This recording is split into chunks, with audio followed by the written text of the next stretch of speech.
Hello friends, Mystery here, and we are back, or at least Fatshark is starting to return to the game.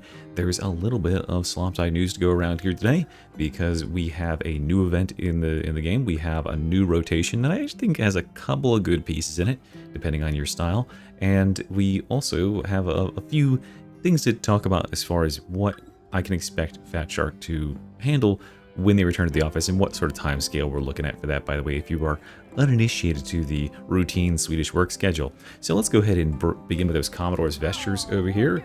Hello, how have you been? And we have this set right here. The what are these things called? I can never remember. But yeah, these are, I think these are okay. I don't really love the helmets that much, but as you can see here, I do have this chest plate on my veteran. I think it's a pretty cool standalone piece. I like the spiky van braces. I like the cloth cape. Yeah, that's right, the Athonian trooper is what they're called. So yeah, these will be the 4 sets that appear on each character.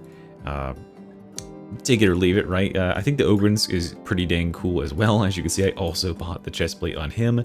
The spiky shoulder pad, man. The spiky shoulder pad is really cool. I think that Darktide is honestly missing out on a lot of potential by letting us dress up as the baddies a little bit more. What I wouldn't pay to have like refurbished crusher armor on my ogryn, you know what I mean? And the power maul. But let's go ahead and go through these pages, because there's a couple other things here. Now, those of you who have been around for a little bit, about 6 months or so, will recognize these exact pages were run when the Hive Scum came out, because it's like the knockoff Hive Scum stuff, plus the sort of sewer warrior style gear with these Athonian outfits. So here on the veteran page, we have, I don't know, whatever the hell this is supposed to be. Leopard pants are back, so at least you get the leopard pants here. Leopard pants are actually peak. Yeah, I have to buy those right now. I don't know why I don't have those in my inventory. I guess that's just gonna go. This is just a perfect outfit right here. Like a 10 out of 10, I'm pretty certain. Leopard pants make everything better. Then as far as other stuff on the veteran, I'm not seeing anything that is hugely standoutish here, although some people do like these Athonian helmets, and I like the color variations here. It's kind of weird to me, some of these like packs, as far as the 3 in them, like it just doesn't make any sense. Why would you just get one for 1400 unless you only have one outfit you ever run, when all 3 are 18? It's like a $2 difference. I guess it's how they get you, isn't it? And I'm here, I'm like smuggling it in the back door. This looks like garbage, because it literally looks is garbage. And this, I could not tell you how this is different. Let's actually go ahead and guess here how this is different than the default axe skin. Oh, is this like one of the Mortis ones? It's gonna have like just not skulls there. It probably doesn't have these animations, does it? Okay, let's see. Nope, it's literally just that. So this is just the Mortis axe. Why is it called Battleforged? Is that what those Mortis ones are called, or the ones that they did for like Warhammer Skulls? I hate these. They are so cheap looking. They look terrible. It's like the lowest tier skin you could get in CS:GO. All right, let's go on, and this is the last week's page, right? Let's go on to our Zealot gear here, and the Zealot has, of course, the Athonian Trooper set, which is okay, but I think there's way better Zealot gear out there. The pants are kind of okay, honestly. If I were to, what can I do? Show on mannequin? No. Oh yeah, this is on my class. It's actually not a bad fit for certain Zealot gear, I guess. You know, not half bad. So there's that. Whatever the hell this is, I don't think many people are running around looking like, what, like Slade from fucking like Teen Titans or something. And what do we got up here? We have a bad Shock Maul skin. Listen, I know I've been glazing the Shock Maul. The Shock Maul is really good, but this is not the Shock Maul skin you want, guys. If you're looking for a Shock Maul skin, you gotta get, where is it? This one. This is the Shock Maul skin you want right here, okay? Wait for this one to come around. That's the peak one. It's absolutely peak. This is way better. This thing is amazing. So yeah, look out for that one whenever it comes. Rears its beautiful, beautiful head once again. Okay, what else in here? Well, there's one really cool thing that well, kind of cool. I think there's better bolter skins in the game. In my opinion, this one right here is the absolute peak of peak bolter skins. I don't think you can get much better than this, honestly. It's so fucking fire. I actually don't know. Let me see. Is there anything else that's really stand out? Yeah, that's pretty much it. Like that's just the best one. This one's also okay, but I mean, yeah, we can't. Nothing can hold a candle to the lovely Malcador's Roar there. So hold out for that one if you want. This one's okay too. I kind of like the little extra bits and doodads on there. But anyway, let's go back to our lovely Commodore's Vestures and get onto our next page. So yeah, there's that. I don't think there's anything else too crazy here. And on the Psyker page, we actually have a couple that you might be interested in. Now, the Psyker gear here, I don't know, this guy looks like a fucking clown show. No thank you. And there's so many infinitely better Psyker outfits than this. I wouldn't understand dressing up as that if you're playing Psyker as your class. But we do have a pretty dang cool bolt pistol skin. Again, there are a couple of other bolt pistols that are very nice. Magistratum bolt pistol, blessed. So yeah, definitely a higher tier sort of one there. Wow, this is like a knockoff version of the Malcador's Roar. It looks like a child made it versus the Malcador's Roar one. But yeah, I'd say this is a good like second runner-up in terms of power. Again, the extra little like capacitors and stuff on there are actually kind of cool. Or actually fit like a theme. This would be great on a Hive Scum. This would very much fit the vibe of Hive Scum. These sample transport packs, they work on every character, right? Every humanoid character can wear these. There's 3 different colors. There is yellow, red, and black. And they're not half bad. They're understated, right? So if you just want to throw some extra skulls on your outfit, it's not too bad, although it does seem to be a little bit close to the back on the character, so there's some clipping there. And then Ogryn probably has the strongest page here all around. Of course, I mentioned earlier, I do have the chest here because it looks kind of cool, but his whole second set here is absolutely peak. You probably see me running this a lot on my character. It doesn't come with that shield on the back, by the way. That shield is an extra backpack piece that I think it works so well on this set. But yeah, the like armored pauldron, like the single armored pauldron, and then just like rocking the fucking huge Ogryn chest on the other side.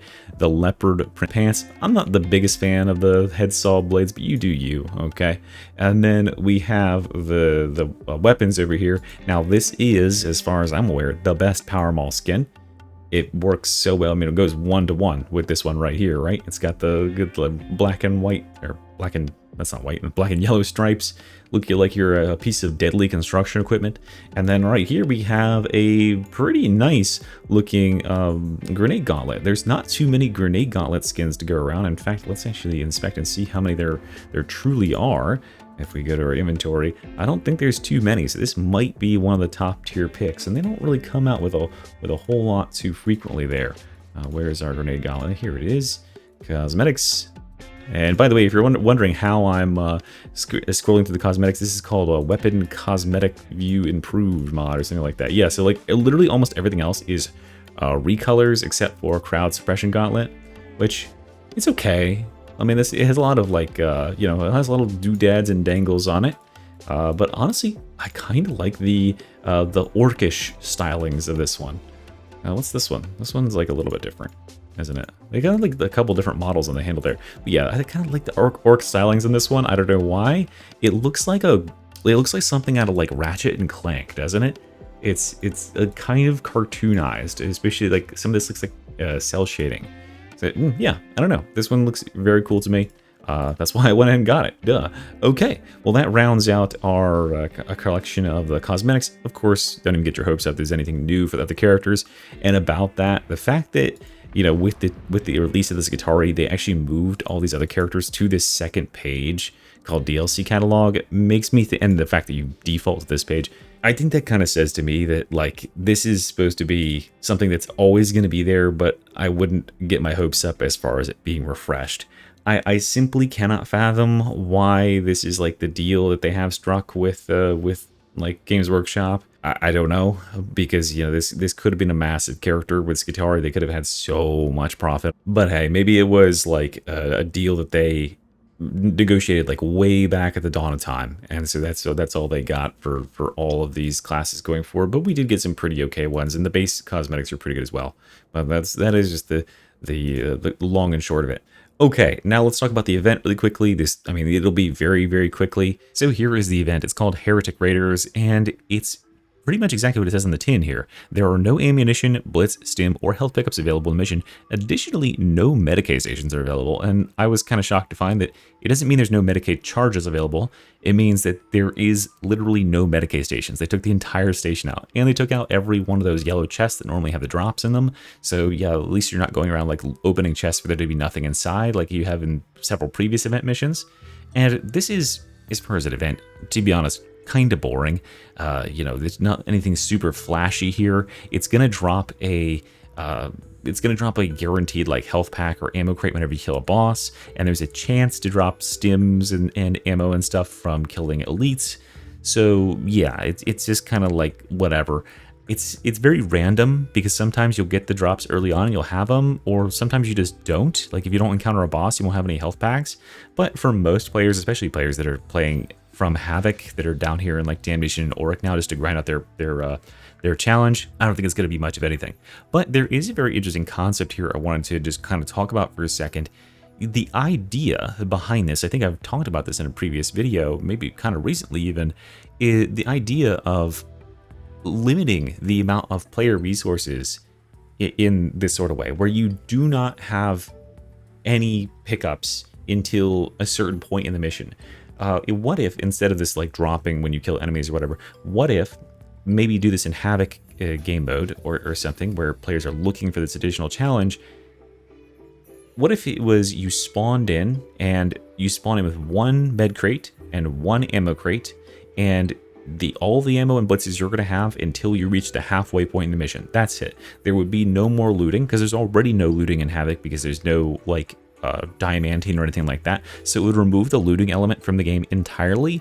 It would also remove the capacity for teams to funnel all of their resources. You know, if you play with like two characters that don't use ammo, you would just funnel every single piece of ammo to the Rumbler spam Ogryn or the Arc Rifle spam Skitari and get massive returns. But if that character has to be self-sufficient with their own ammo, it kind of levels out the characters in that sense, right? You can't funnel all the resources for blitzes to the rocket launcher on the Hive Scum. He gets his 2 or 3 rockets and that's it, right? And then you get a reload, you get a reset on your resources at the halfway point of the mission, and maybe as you ranked up to like Havoc 40, there are no resets or something, right? It could very much change the balance of difficulty. Because one thing that I find, and you know, this extends all the way to Havoc 40, is that even for like less experienced teams who are getting beat up a little bit, I tend to find that teams don't really die via attrition. They're not like, oh dang it, I'm out of ammo and I can't like snipe off specials and they're overwhelming us.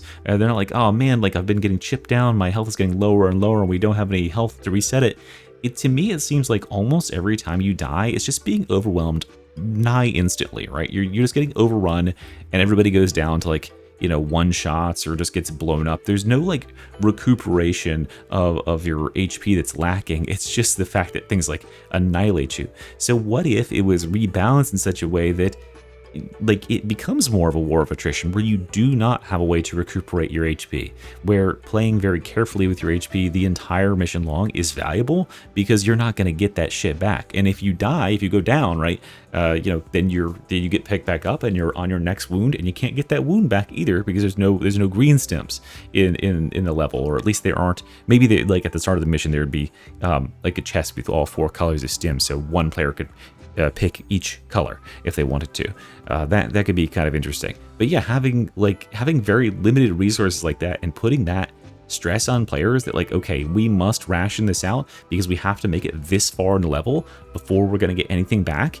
It would put like a light of fire under players to move and also fight like resource efficiently and not just like spam because you're only going to get so much. That could be really cool. I would definitely be up to be guinea pigged in such a way and play with those limitations, because yeah, I think that's, if you've never been in that situation before, when you don't have any health regeneration, when you're not anywhere near a health station, when players are on their like wound or second, like last wound or second to last wound, and their health values are really low, you know, that puts you in this place where you have to play super well. You have to really be watching your toughness damage taken and trying not to take any stray hits, because every little point of health matters, versus how I feel it is right now, where, you know, if you've got a player who's gotten a good, you know, beat up or whatever, yeah, they took some health damage, but you've usually got like a health crate on hand, or if you don't, there's Medicae stations like fucking everywhere. And yeah, they won't have 4 charges, but they'll have 1 or 2 charges, and you'll just give that to whoever's the most hurt, and they'll be all fine, right? So it's pretty dang hard to kill players via attrition, because there seems to always be some sort of resource to reset their health state and reset their ammo on hand whenever you need it. And I just don't feel like there's enough of that squeeze in terms of that's supposed to be like the limiting factor. It's supposed to be what the enemies have to take away from us in order to win the game, and they're just not able to do that in the way that I think that they probably should. So it's just, I don't know, it's just thought experiment. Let me know, does that sound kind of cool to you if you're a Havoc player?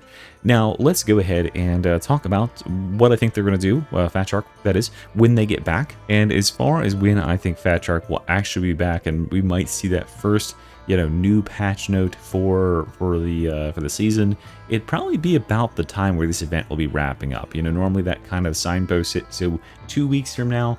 That smacks about right to me. We had a last time around, I believe it was like August 10th or so, where they returned and made their first post. And what I'm hoping to see, if we look at their announcements, this is really the big thing that I'm interested to see here, is the changes to their blitzes for this Skitarii. That's going to be so big. If they take into account any of the suggestions that I or others have made about the usability and the versatility of these blitzes as compared to the default skull or the new spheric skull, not even holding a candle to new spheric, that could be really cool for this Skitarii, and it might open some more build avenues that we didn't have before. And they're also planning some fixes and changes to the stat scaling for Skitarii melee. They're also looking at tweaks for the Mechanicus Power Sword, which, if you didn't know, by the way, this thing does not have any finesse stat scaling on its charge attacks, so it's kind of like underpowered right now. And maybe they're going to be tweaking it up and making it a little bit better, because I think that most players agree right now this thing is just a little bit underwhelming as compared to a lot of the other sets in there. And some stuff with the Vanguard as well. Yeah, I'm very eager to see what they've got right after summer break. 2 weeks from now will probably be my guess. And that's all I have for you today. So go get that event done, get your free resources, get some cool weapon skins, I guess, if you're interested. And thanks for watching, guys. Mystery out of here. Bye-bye.